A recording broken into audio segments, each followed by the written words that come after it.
La Regnum Romanum o monarquía romana se considera la primera forma política del gobierno de Roma. Surgió después de la fundación de esta, cerca del año 753 a.C., a orillas del río Tíber, ubicado en la actual Italia. El primer rey de Roma habría sido su fundador mítico Rómulo. Él estableció el Pomerium, el límite sagrado de la ciudad, y mató a su hermano Remo por haberlo profanado entrando en él con armas. Este invitó a prófugos de las tierras cercanas a poblar la ciudad, y ante la falta de mujeres organizó un banquete para raptar a las de la tribu vecina, las Sabinas. Tras evitarse la guerra por la mediación de estas, ambos pueblos se unieron y Rómulo compartió el resto de su reinado con Tito Tasio, el jefe de los sabinos. Según la tradición, Rómulo habría establecido las bases de la organización política de Roma, seleccionando a 100 hombres de mayor linaje como patres, de los cuales descendían los patricios, la nobleza romana. También instituyó los primeros sacerdotes, los augures, la división política y militar en tribus y curias que representaban a los ciudadanos. Tras su muerte fue divinizado como Quirino, uno de los dioses más antiguos de Roma. La comitia curiata era la asamblea de los patricios en sus 30 curias, que constituían todo el populus romanus. Durante el periodo monárquico los convocaba el rey, quien los sometía a preguntas para que decidieran con sí o no. Todo lo que podían hacer era aceptar o rechazar cualquier medida que se les presentara. Por ello, todas las propuestas eran solo rogativas, populus rogatur, y los ciudadanos los adoptaban mediante la fórmula uti rogas como aprobado o rechazaban mediante la fórmula antiquo. Lo que así se decretaba se convertía en ley para el rey, el senado y el pueblo. El derecho consuetudinario, también llamado derecho de usos y costumbres, es una fuente del derecho.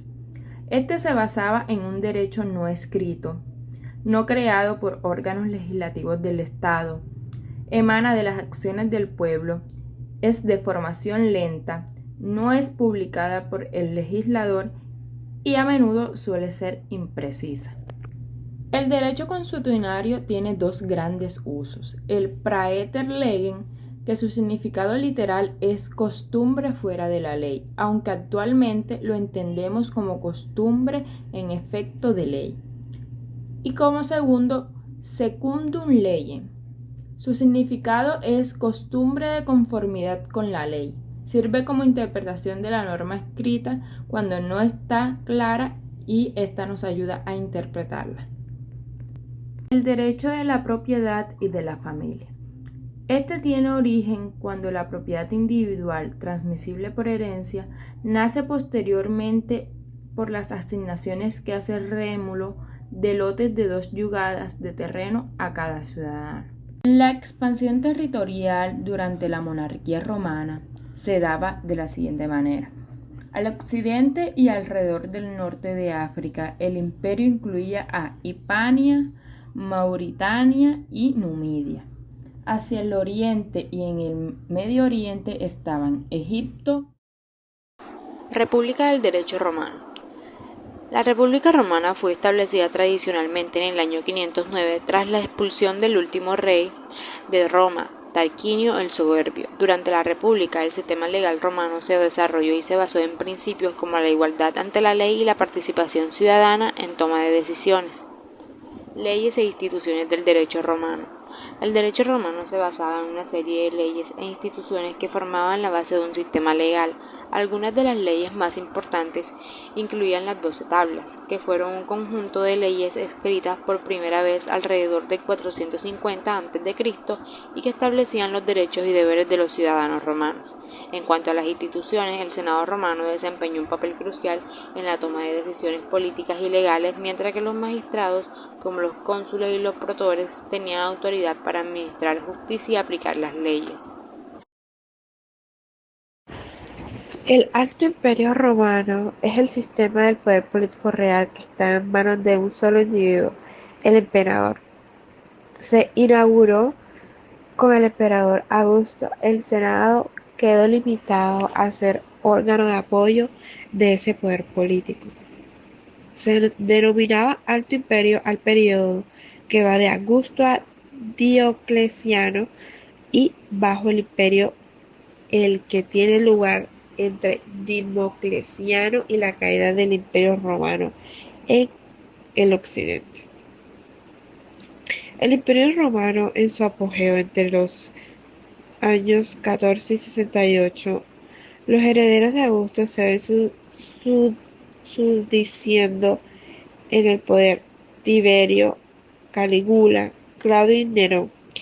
Esta sucesión dinástica se vio interrumpida por la guerra civil que en el año 68 se liberó entre tres emperadores que gobernaban en ese año.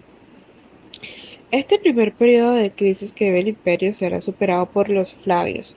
A los Flavios sucedieron los Antonios entre el 96 y 1093, nombre genérico que se da en los emperadores Nerva, Trajano, Adriano, Antonio Pío, Marco Aurelio y Cómodo, con una política similar a la de los Fablios. Con el séptimo Severo se inauguró la dinastía de los Severos entre 127 y 2035, en la que se controlaba el mismo Caracalla, Macrino, Heliogábalo y Alejandro Severo. En el Alto Imperio se basa en el Principiado, en el cual el emperador tenía el poder supremo. Dentro del Alto Imperio encontramos las leyes e instituciones que lo rigen, los cuales se basan de derecho civil, penal y administrativo. El principio de sucesión hereditaria, el culto imperial, ejército profesional y la administración provincial. Dentro del Imperio Romano se dividió en provincias para facilitar el gobierno y la explotación económica. Cada provincia, de hecho, estaba bajo la autoridad de un gobernador que dependía directamente del Senado o del emperador. Este tenía que recaudar los impuestos. La paz dentro y fuera de las fronteras quedó asegurada por las legiones. En los aportes importantes tenemos la Pax Romana, la expansión y consolidación del imperio, el desarrollo del derecho romano y la integración cultural y social. En el Alto Imperio también se encuentra caracterizado por un gran florecimiento económico y una gran estabilidad política por los siguientes factores. La economía monetaria y comercial, pues con un sistema de producción fundado en la esclavitud. En el Imperio Romano participan personajes importantes como Augusto, que era conocido como Octavio, Tiberio, Claudio y Trajano, y Cleopatra en el siglo VIII. Las clases que se distinguieron fueron 5: los patricios, los plebeyos, esclavos, clientes y libertos. La tensión entre patricios y plebeyos y las rebeliones de los esclavos fueron las más importantes noticias políticas, ya que las tres fueron las clases con mayor estabilidad política y la mayor actividad política. Las otras dos casi no la tenían. Bueno, yo soy John Alexander León, les voy a hablar sobre unos personajes importantes dentro de cada periodo del derecho romano. Entonces comenzamos con el de la monarquía. Destacamos entonces a Rómulo, Numa Pompilio y Servio Tulio. Rómulo es conocido como el fundador mítico de Roma y por establecer las primeras instituciones políticas legales. Numa Pompilio, por su parte, es conocido por su labor en la creación de las primeras normas religiosas legales, sentando las bases del derecho romano. Servio Tulio, por su parte,